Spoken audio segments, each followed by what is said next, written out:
लायक जगहिया भइल समान करिया। मारे लायक जगहिया भइल समान करिया।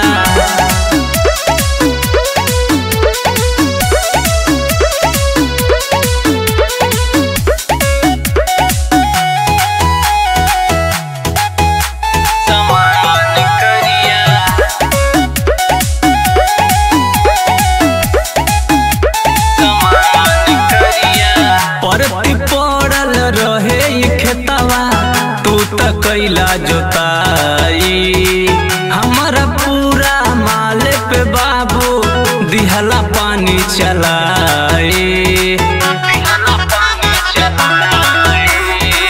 परती पड़ल रहे खेतवा तू त कैला जोताई हमारा पूरा माल पे बाबू दिहला पानी चलाई।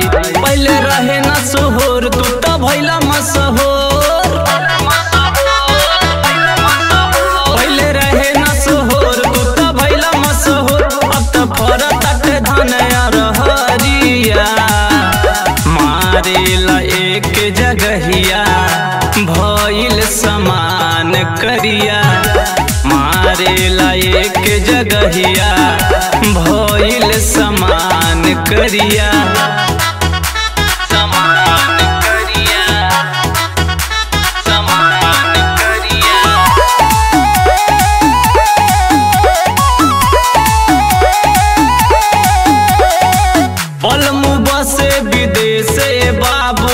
हमरे पे जिम्मेदारी तू ही बड़ा पसंद बाबू लिहला मशीन संभारी।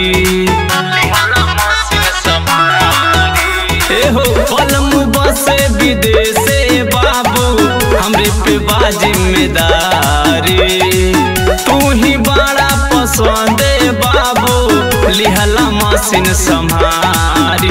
सोनू बाटे न सहोर अविनाश गइल बाटे दूर।